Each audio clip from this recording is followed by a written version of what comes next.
Assalamualaikum warahmatullahi wabarakatuh.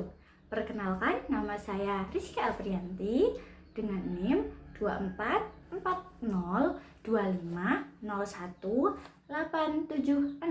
Saya merupakan mahasiswa PPG Prajabatan PGSD dari Universitas Islam Sultan Agung. Baiklah, di sini saya akan menjelaskan pemahaman saya mengenai pendekatan pembelajaran mendalam.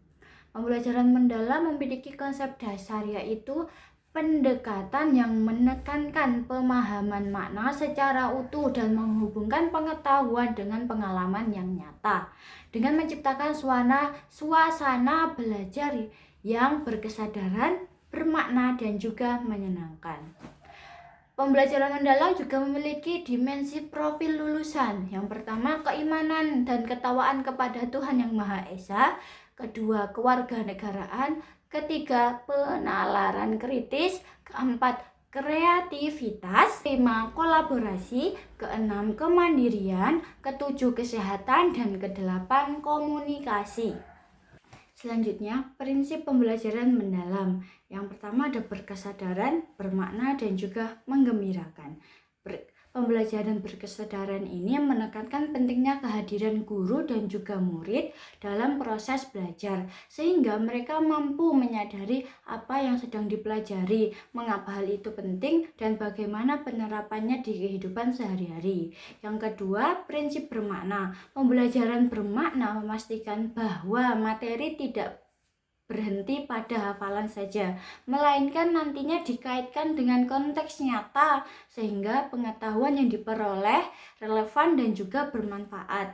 Misalnya menghubungkan konsep akademik dengan pengalaman sehari-hari murid. Yang ketiga yaitu prinsip menggembirakan.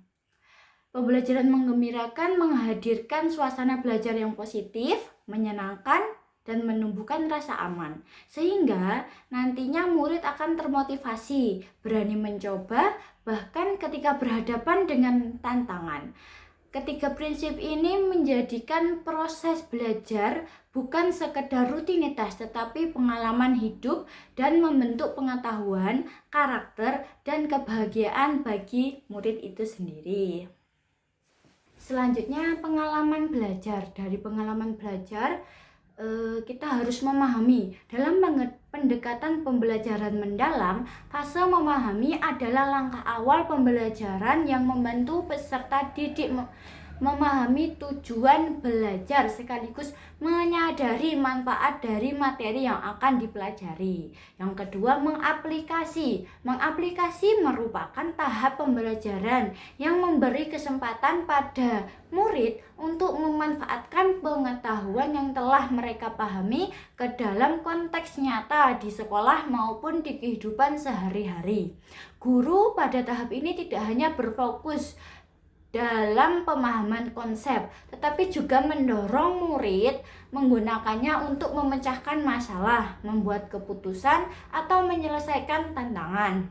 Selanjutnya, merefleksi. Merefleksi merupakan tahap ketika murid meninjau kembali pengalaman belajar mereka untuk memahami proses dan juga hasil yang sudah dicapai oleh murid. Melalui refleksi, murid diajak menyadari apakah tujuan pembelajaran telah terpenuhi, sekaligus mengenali kekuatan, tantangan, dan hal-hal yang masih perlu ditingkatkan. Dalam praktiknya di kelas, guru dapat memfasilitasi refleksi melalui jurnal belajar, lembar umpan balik, diskusi kelompok kecil, atau presentasi singkat.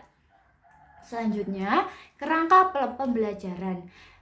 Yang pertama, terdapat praktik pedagogis.